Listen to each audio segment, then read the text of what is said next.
Quantos projetos você já começou achando que tinha entendido o cliente e ali no meio do processo viu que na verdade ele queria outra coisa? Pois é. No último episódio a gente conversou sobre o quanto esses retrabalhos prejudicam o lucro do escritório.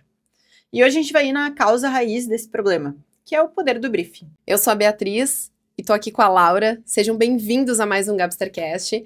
E hoje nós vamos explorar o poder que o briefing tem na conceituação de um projeto e como você, profissional, pode adequar cada vez mais as expectativas do teu cliente e torná-lo cada vez algo mais factível. A gente fala aí com diversos tipos de profissional, né, dentro da nossa carreira e cadeira do Academy. Então, a gente atende marcenarias, atende o arquiteto, né? Nós duas, como arquitetas, também já atendemos o cliente final. E a gente vê que os briefings, na verdade, eles são muito distintos e muito diferentes, né? Se eu pegasse o meu briefing e o teu agora para bater, provavelmente teriam diversas perguntas diferentes. Eu queria abrir essa conversa te perguntando se tu tinha alguma pergunta, ou se tu tens, né? Uma pergunta muito diferente que tu acha que faz total sentido dentro do teu briefing. Na verdade, o briefing, para mim, ele sempre foi o momento onde a gente conhecia o cliente pela primeira vez, né? Onde a gente buscava entender de onde aquele profissional nos conhecia. Acho que tudo também parte um pouco disso, né? De antes da gente perguntar o que ele quer, eu gostava sempre de entender por que ele tinha me escolhido. Porque acho que isso é a forma como a gente se entende como profissional de arquitetura, de design, onde a gente carrega o nosso DNA projetual e por que aquele cliente nos escolheu. Certamente foi por alguma postagem que a gente fez, por algum projeto que ele viu, que ele gostou. Então, isso nada mais é do que, para mim, entender o que motivou ele a me procurar. Então, eu sempre abria com essa pergunta: o que você viu nos meus outros projetos que te fizeram me escolher? Porque eu não tô nem perguntando para ele como eu quero que o novo apartamento dele seja, que cores ele gosta, quantos quartos ele gostaria de fazer naquele momento. Eu tô perguntando o que levou ele a me escolher. Acho que isso para mim é o que motiva o nosso trabalho, que na prática é ser reconhecido pelos nossos projetos, né? Mas e tu, Lau, tem alguma coisa que tu buscava entender nesse cliente de uma forma mais estratégica, que tu sempre perguntava? O meu briefing, ele sempre foi uma salada de frutas, assim, porque eu acho que o cliente, ele chega muito na tensão de querer passar tudo que ele quer, né? Eu quero um quarto assim, assim, várias referências do Pinterest, e ele vai muito tenso pra esse momento, né? Sim. Então, eu sempre gostei de trazer uma leveza.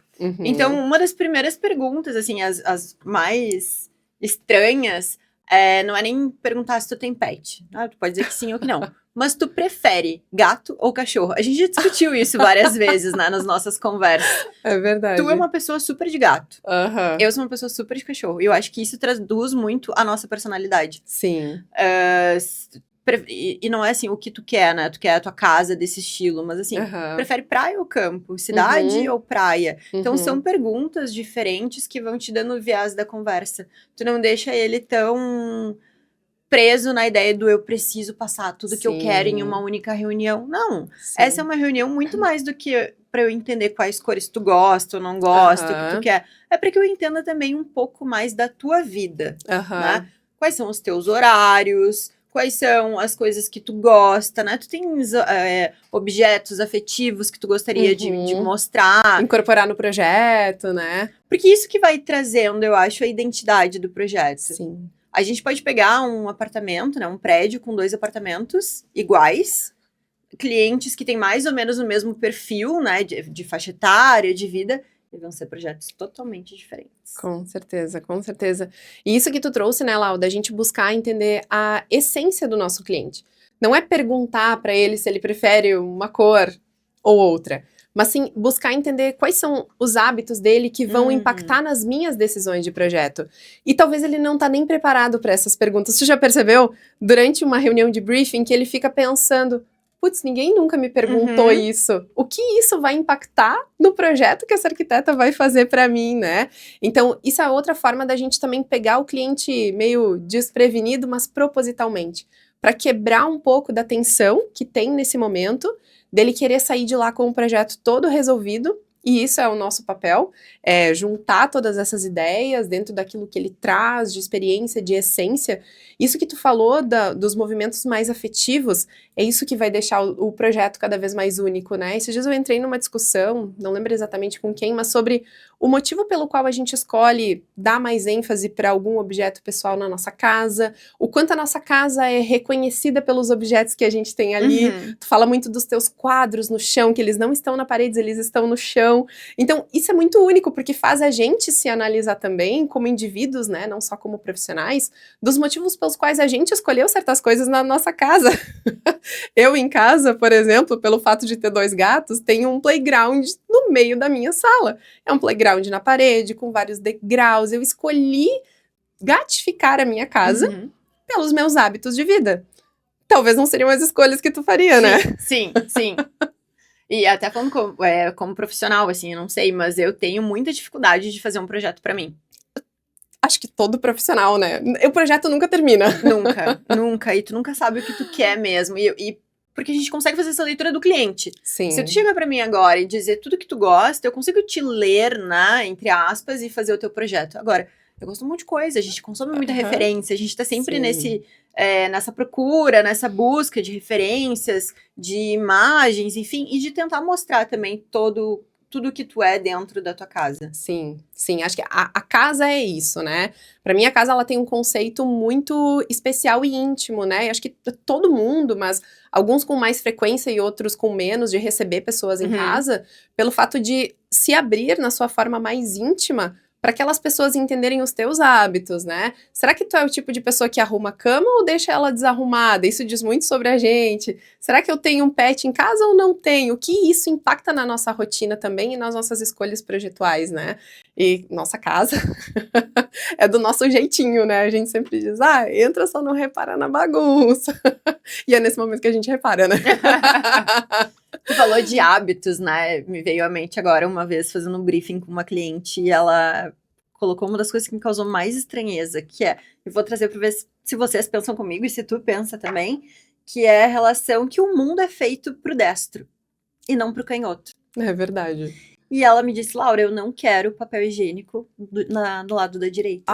Porque cada vez que eu vou ao banheiro, eu preciso me virar pra conseguir pegar o papel. Eu quero que ele fique do lado esquerdo, porque é mais fácil. Claro, a gente é destro, Claro. já tá, né, nessa relação, né? Então, verdade. essas coisas que tu começa a perceber, o quão a gente também tá melhorando a vida dessa criatura. Há quanto tempo ela não pega o papel do lado direito e o que ela queria era ser do lado esquerdo? Essa mesma cliente pediu que a torre, enfim, né, onde tem talheres, paneleiro, gaveteiro, né, é o gaveteiro da cozinha, me fugiu o nome, enfim. Mas hoje a gente pega os talheres, aquela torre que fica ali, ficasse do lado esquerdo, porque pra ela também era mais fácil abrir com a mão. Mais cômodo. Né? Abrir com o pé péssimo, assim, abrir a gaveta. Com a mão esquerda. Com a mão esquerda, pra poder buscar. Então a gente também vai acrescentando as coisas no nosso briefing, né? Sim, verdade. Nem sempre são as mesmas perguntas. A gente também vai crescendo ao longo dos briefings. Sim, mas talvez é uma coisa tão óbvia que depois tu passou a perguntar. Total. Pra mim, depois fez total sentido. E aí eu comecei a aplicar. Quando a pessoa me dizia canhota, eu sempre dizia, então a gente vai colocar o papel higiênico do lado esquerdo, né? Porque vai ficar mais fácil pra ti. Olha o quanto eu estou facilitando a tua vida. Mas, na verdade, foi numa conversa com uma cliente que isso me trouxe e repercutiu. Né? E a gente vai ler isso, a gente vai pra literatura, na verdade, né? Pra ler um pouco mais sobre briefing. E o que a gente tem é uma conversa informal onde tu busca informações. Ok. Buscar informações. Quais informações? Quais informações? O que é relevante ou não para um projeto? E naquele momento, às vezes, o cliente ele vai despejar tudo o que ele quer e você tem que ser a pessoa que vai fazer a curadoria, né? Do que aquilo é relevante para o projeto, o que não é, o que daquelas informações você vai usar só num segundo momento, talvez, né? Talvez a cor, nesse momento, não seja o teu norteador principal do projeto, mas sim a posição que as coisas vão ocupar. O gaveteiro vai ser na esquerda ou na direita? Isso vai dizer muito mais sobre o conceito do projeto que tu vai elaborar do que a cor que talvez tu vai escolher. Isso é só um exemplo, né? Mas infinitas perguntas que a gente pode estruturar e que cada cliente a gente vai conseguir estruturar cada vez melhor e elaborar o nosso briefing. Mas é muito comum a gente sair de uma conversa com o cliente e perceber que a gente esqueceu de perguntar alguma coisa, né? Eu acho que por isso a gente precisa ter um roteiro. No último episódio, a gente falou de processos, né? De ter uma metodologia. E eu acredito que em tudo dentro do escritório a gente precisa desses processos, né? Eu vou Uhum. fazer o levantamento, quem nunca esqueceu no levantamento de tirar o pé direito ou de um peitoril? Sim. O quanto isso te custa ter que voltar pra obra ou ligar lá pro Uhum. pedreiro, pro servente, ou me auxilia, tira Aham. essa medida pra mim. Então, se tu tens um roteiro, Uhum. claro que ele vai sendo alimentado, mas tu vai conseguir também ter um norte, um direcionamento, Sim. pra não esquecer quais perguntas são necessárias. Um bom briefing, bem estruturado, ele não tem só uma página. Porque ele fala sobre hábitos, ele fala sobre preferências. E um bom briefing, eu já escutei isso de outros profissionais, ele costuma dar briga em casa. Aham.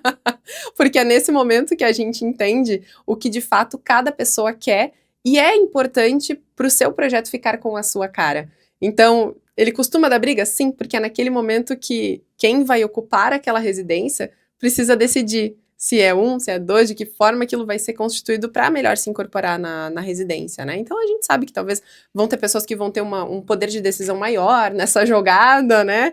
Então, é super normal. Mas acho que é o momento mais saudável que a gente invista mais junto ao nosso cliente. Uhum. É entender o que ele quer. E não tem problema esquecer alguma coisa ou outra. A questão é quanto isso nos custa no final. E geralmente é bastante. E até parece uma incapacidade da nossa parte. Uhum. Às vezes esquecer a medida do pé direito. Mas acontece, né? Assim como eu poderia ter esquecido se ele prefere o papel higiênico na direita ou na esquerda. Então é legal tu trazer isso sobre quem decide o projeto, porque eu acho que é uma das perguntas mais importantes da gente ter no briefing, né? Eu acho que tem algumas perguntas aí que são bem cabulosas, e que a gente fica com Cheio de receio dedos. e dedos Uhum. pra perguntar, e uma delas é essa: quem tem o poder de decisão? Uhum. Os dois vão decidir? Ou não? Sei lá, uma pessoa vai decidir a sala e a cozinha, porque é onde mais fica, e a outra pessoa vai decidir o quarto e o escritório. É. Ou não, todo mundo tem poder de decisão em tudo, né? Uhum.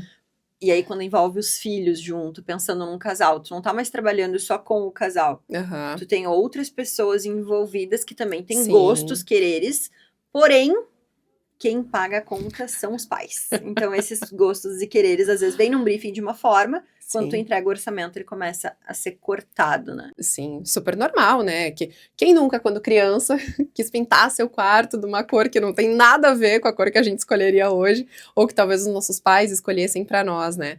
Mas é natural, a gente quer agradar todos os ocupantes daquela residência, daquela moradia, e como isso impacta também nas decisões que a gente vai tomar e como vamos levar isso frente a um orçamento que faça sentido para quem vai pagar. Né? É óbvio, e também é uma pergunta bem importante quando a gente fala sobre crianças, né? Quanto tempo você imagina que esse projeto precisa durar? Uhum. Quando eu fazia projetos infantis, assim, eu sempre costumava perguntar: você quer que esse projeto ele tenha uma durabilidade de quantos anos? Quantos anos daqui para frente você pretende reformar esse quarto? Porque isso também vai nos dar insumo para entender se a gente vai fazer um quarto muito mais datado, se eu vou contemplar todas aquelas necessidades mais temporárias, ou se elas vão precisar durar muito mais tempo. A gente vê muitos projetos lindíssimos, né, de criança, de bebês, e é totalmente temporário, aquelas decisões projetuais, né. Então a gente precisa também entender junto à família quando ela vai estar disposta a investir novamente naquele mesmo projeto, né, fazer uma revolução completa. A gente sabe que hoje normalmente as famílias investem de 7 em 7 anos, né, na reforma das suas casas. Mas e se precisasse durar mais? Ou se eu tivesse poder aquisitivo para fazer menos? Que escolhas eu tomaria, né? Isso também norteia os nossos projetos. Isso é uma pergunta bem importante também do nosso briefing, né? Quanto tempo esse projeto precisa durar?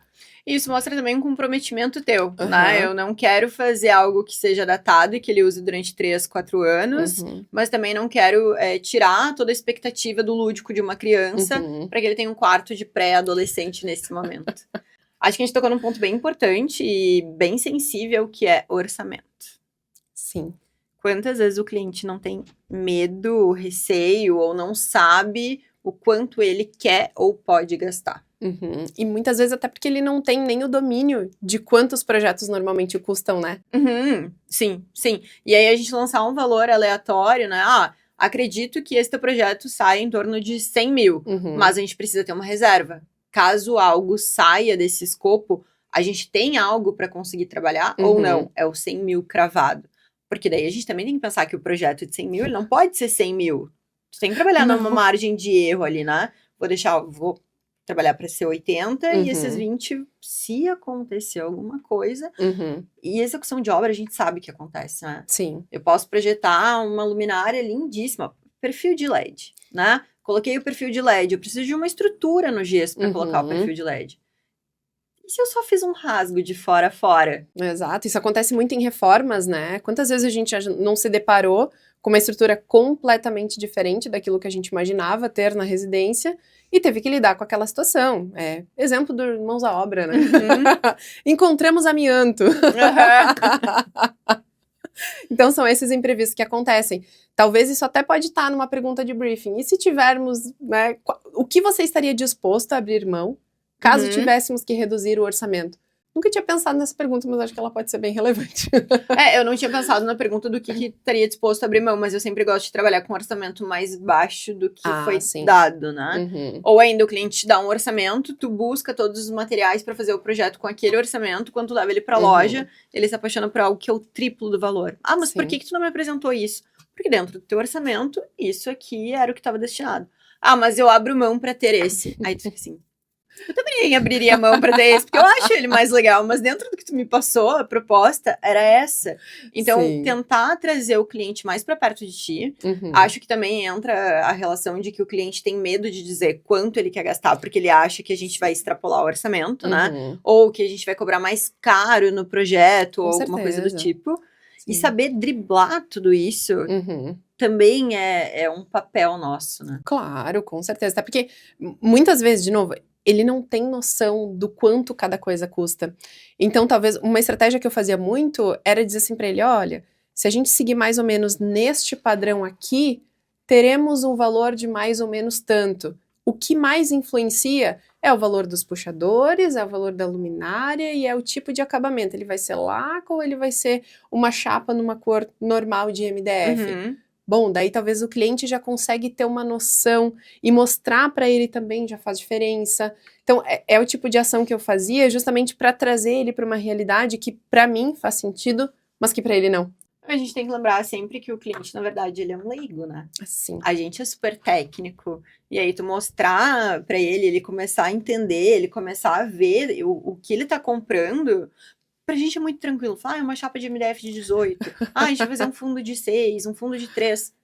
E o cliente que não entende, ele tá, o que é isso? Quando ele vai pra loja, quando ele vai, enfim, né, pra marcenaria, ele começa a entender e começa a pegar gosto e beleza, se eu fizer com 18, eu posso ter um tamburato, vai aumentar o valor, mas olha o quão diferente vai ficar, né, o quão vai agregar no teu projeto. Isso que tu comentou, Lau, da marcenaria, o fato de o que uma chapa inclui, qual é a diferença entre uma chapa de 18, de 6, de 13 milímetros, era uma ação que eu gostava de fazer muito com os meus clientes, de levar eles até a marcenaria.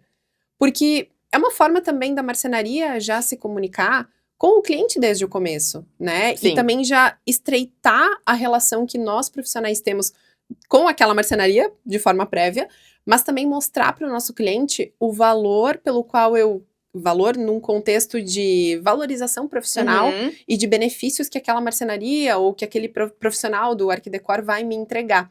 Então, eu sempre, obviamente com a validação, né, da marcenaria, gostava de levar os meus clientes até a marcenaria para que eles também entendessem e participassem desse projeto, né, desse processo de criação. E acho que no briefing isso também é uma etapa importante, porque talvez é nesse momento que a gente vai conseguir ilustrar para o nosso cliente a diferença entre um orçamento de 100 mil, de 150, de 200, baseado nas escolhas que ele vai fazer. E não só na parte que o projeto já está pronto e eu preciso encaminhar para uma marcenaria. Eu já começo essa parceria desde o começo e já entro lá no briefing dizendo para ele, ó, o que você escolher vai tomar esse tipo de decisão, vai acarretar nesse tipo de orçamento. E assim a marcenaria também já consegue agregar e estar ali por dentro e também ir ajustando com o seu cliente, né, e estreitando essa relação. Era comum tu fazer esse tipo de movimento com outros profissionais que também eram teus parceiros ou tu costumava deixar isso mais pro final? Não trazia muito no briefing, mas normalmente os meus clientes já traziam marcas que eles gostariam de ter dentro de casa, né? Então, assim, sempre vinha com eu quero trabalhar com toda skinny, eu quero trabalhar com bom tempo. Quando é marca, eu acho que é mais fácil, né? Eles já vêm predestinados ao que eles querem. Sim. E hoje a gente sabe que a indústria, ela é uma grife, né, dentro do mercado do arquidecor. Sim. Então, para alguns clientes, né, é tu ter uma marca dentro da tua casa e ser reconhecido por aquilo ali. Sim. Então, alto padrão, eu vou ir para Bom Tempo, Toda Skinny, SCA, né? Então, são lojas que, enfim, acabam trazendo, o cliente acaba trazendo já para dentro do escritório. Sim. Quando era marcenaria, eu tinha os meus parceiros, né? Então, conseguia já jogar. E é importante a gente ter os nossos parceiros, e pensando que nos parceiros da Gabster também, né? Quando oferecem esse serviço pro cliente, pro arquiteto, a marcenaria oferece muito mais do que só esse reconhecimento. Ele vai fazer com que o arquiteto não detalhe, né? E trazendo mais ainda para a parte do briefing, o arquiteto consegue ter um orçamento muito mais rápido, só com pouquíssimos cliques. Porque é isso que a Gabster faz hoje, né? É tirar essa parte do peso do orçamento que a gente tem, e nós como arquitetas a gente sabe o quão difícil é tu conseguir todos os orçamentos. Sim. E auxiliar tanto o arquiteto quanto a marcenaria. Sim, e nessa jornada de criação de um projeto, aí a gente já parte para a etapa posterior, mas ainda trazendo para a parte do briefing, quanto mais rápido a gente também conseguir mostrar para o nosso cliente o que das decisões do briefing que ele tomou e a gente está construindo vão custar, mais rápido a gente também consegue, ou melhor, menos retrabalho a gente tem. Porque não tem coisa pior do que ter retrabalho em todos os níveis. Dentro da marcenaria, dentro da indústria e dentro de casa, lá no escritório. É a pior coisa que existe, né? É reajustar a rota, né? Exato. Fiz o projeto, falando de orçamento, e enfim, a gente tá fugindo um pouco do briefing, né? Mas acontece. Fiz o projeto, mandei pra marcenaria ou pra indústria, eu tinha 100 mil pra fazer esse projeto, deu em 130. Beleza, o que eu posso reduzir agora, antes de mostrar pro cliente, pra que ele também não se apaixone por um projeto que não cabe dentro do bolso dele. Sim. Né? Que eu acho que essa sempre foi a minha maior preocupação. Encantar o cliente com alguma coisa que ele vê, se apaixona e ele não tem a capacidade de comprar depois. Sim, é frustrante essa ação, né? E, de novo, por isso a importância do briefing. Para desde o início entender se o cliente está conectado contigo. Se você está conseguindo ler o cliente de uma forma geral, se vocês estão ali conseguindo chegar em decisões que você vai saber que sim, esse tipo de decisão vai acarretar num orçamento que vai estar dentro do panorama que ele me trouxe, ou isso aqui não vai casar. Ou o cliente não vai gostar, ou eu vou me sentir frustrada porque eu não atendi aquilo que eu propus, né? E, obviamente, o cliente vai se frustrar. Se ele chegar numa loja e ver que o estofado que você especificou era 3 vezes mais caro do que ele imaginava... Aí acontece a frustração, né? Então, por isso, o poder do briefing, da gente conseguir ler os sinais desde o começo. Fazer as perguntas corretas. Quais são essas perguntas? Aí é muito individual também, baseado no que o escritório consegue fornecer, né? Não só o que o cliente quer fazer, mas também se você, como escritório de arquitetura, como profissional do Arquidecor, vai conseguir entregar para ele. Como a gente falou no episódio anterior, bom, desde o briefing, o meu cliente sabia que eu não tocava a obra. Sim. Então não adianta eu dizer para ele, isso aqui super dá para fazer. Isso aqui eu consigo te entregar, eu, Beatriz. Não, eu vou tomar escolhas conscientes desde o começo com você, mas outra pessoa vai ter que executar. Por mais que eu tenha todo o domínio, não vou conseguir ser eu a pessoa que vai acompanhar a tua obra, né? Então isso no briefing também já é importante, deixar isso bem esclarecido e investir esse tempo, né? Que seja uma tarde, que sejam 2 horas, eu não sei como é que é os processos individuais aí de vocês, né? De geração de briefing, mas também é importante a gente realmente usar aquele momento de uma forma super consciente, né? E falando na relação de estilos também, né? O cliente chega cheio de referência do Pinterest, né? Normal. Pra tudo que é lado. E aí, ou às vezes ele te traz uma perspectiva de tipo, eu não gosto de casas minimalistas. Ok, o que é o minimalismo pra ti, né? Porque às vezes ele tá pensando em outra vertente. Um caso que estourou, a casa da Kim Kardashian um tempo atrás, né? Minimalista ao extremo. Beleza, nem sempre aquilo lá é o minimalismo. Ele pode ser traduzido de outras formas, né? Tava conversando com o CEO da Gabster esses dias, e aí falando do que estava vindo de referências, e que às vezes a referência da arquitetura ela é muito destinada também às referências de passarela. A gente estava fazendo um Sim. comentário de moda, né? Uhum. O que tá na passarela não é sempre o que vai ser usado na rua. Não, é lançar a tendência, né? Exato. E às vezes o teu cliente ele não sabe o estilo que ele quer. Uhum. Então, tu trazer boas referências para ele, né? As referências de Pinterest estão aí, elas existem, elas são para o grande público, elas são para massa, mas a gente, como profissional, a gente não pode basear o nosso trabalho só no Pinterest. Não pode, porque tu sempre traz isso muito, né, Lau? Eu busco fazer os meus projetos baseados nas minhas vivências, baseado no meu estilo pessoal, nas referências que eu coletei como profissional, como pessoa, o tipo de obras que eu visitei, o tipo de estilo que me agrada. E um bom briefing, ele na verdade faz parte de toda a conceituação de projeto de vários níveis. Eu lembro quando eu fui fazer a minha marca pessoal, a minha logo, a tipografia, nossa, meu maior sonho era conseguir um profissional que fizesse isso para mim. Encontrei uma profissional perfeita na época e me chamou muito a atenção que o briefing dela, ele era visual. Eu não me recordo se ele tinha alguma pergunta descrita, a não ser óbvio, né, algumas mais... obviamente que precisavam ser descritas, mas ela apresentava isso muito em formato ilustrativo. Ela me trouxe 4 imagens dizendo qual desses estilos você prefere, que cor te agrada mais, qual fonte você acha que combina mais com você. Ela não iria usar exatamente isso para criar a minha logo, o meu branding pessoal, mas aquelas minhas decisões ajudavam ela em escolhas que ela ia tomar. Então, talvez isso também é uma forma da gente trazer para o nosso cliente o que eu quero dizer com um estilo provençal. Eu não posso partir do princípio de que todo mundo sabe o que é um estilo de porta provençal. Mas se eu mostrar para o meu cliente e dizer, realmente, esse estilo eu gosto, esse aqui eu já não gosto tanto, um ripado já não me agrada, eu prefiro mais um outro estilo de porta. Então, quanto isso também é relevante adequar o discurso à realidade do nosso cliente, né? A execução do projeto, né, fazer o projeto acaba sendo uma colcha de retalho das tuas vivências, das vivências do teu cliente e de coisas que vocês decidiram em conjunto para aquele ambiente, né. Uma das coisas que eu acho mais legais da nossa profissão e que mais me traz um peso é que a gente define como aquela criatura vai viver dentro daquele espaço, né. Em uma noite detalhando, uma noite fazendo o projeto, eu decidi onde tu vais buscar a panela. O copo de água. O copo de água. Todos os dias tu vai pegar o copo de água no mesmo lugar que em uma noite eu criei que era nesse espaço. Então, o peso da nossa profissão, né? E não deixar com que ela seja uma arquitetura de catálogo. Não. Eu chego com 4 imagens, tá aqui, eu vou replicar isso. Não.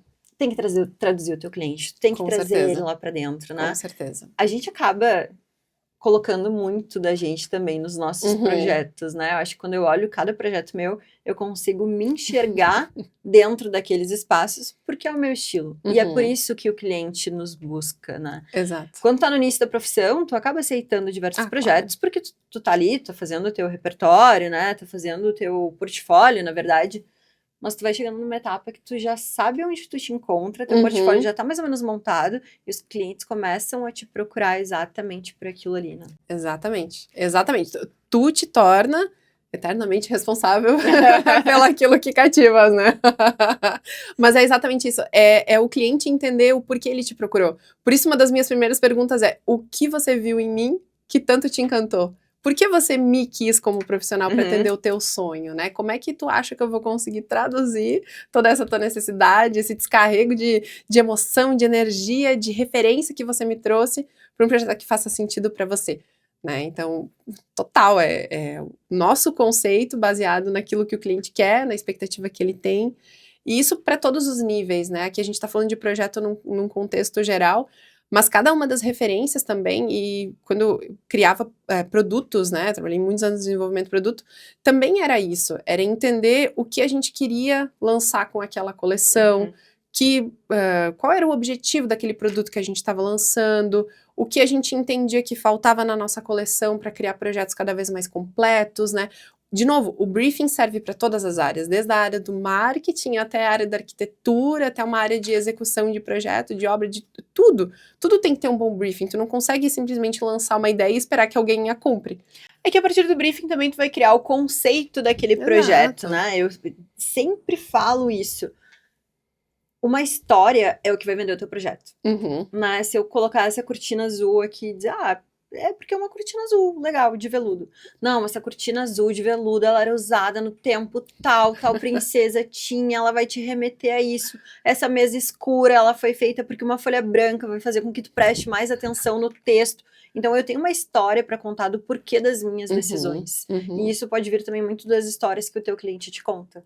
Com né? certeza. Dessa troca com toda. certeza. Uma coisa que eu sempre gostei muito de fazer foi gravar no celular. Gravar O a conversa. briefing. Que legal. Porque depois eu conseguia voltar e pegar algumas Aham. coisas também, sabe? Anotar, legal. Uhum. Mas eu acho que tu viver aquele momento de novo na hora que tu tá criando, ele é bem diferente. E até fazer um check, né? Aham. Ele me falou isso, eu consegui adaptar, tá, ok, funcionou.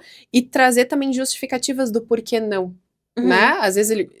Gente, é muito comum, né? As pessoas trazem tanta ideia, tanta referência, que se a gente incorporar tudo no mesmo projeto, vai virar um carnaval. Então, nada mais justo do que a gente também mostrar os sims, mas também os nãos. Sim. O porquê a gente não optou por certas estratégias, porque não faz sentido, porque o talher, naquele caso, tinha que ser na esquerda ou na direita, porque eu fico pensando, sabe, que no próximo inquilino, ou próximo morador...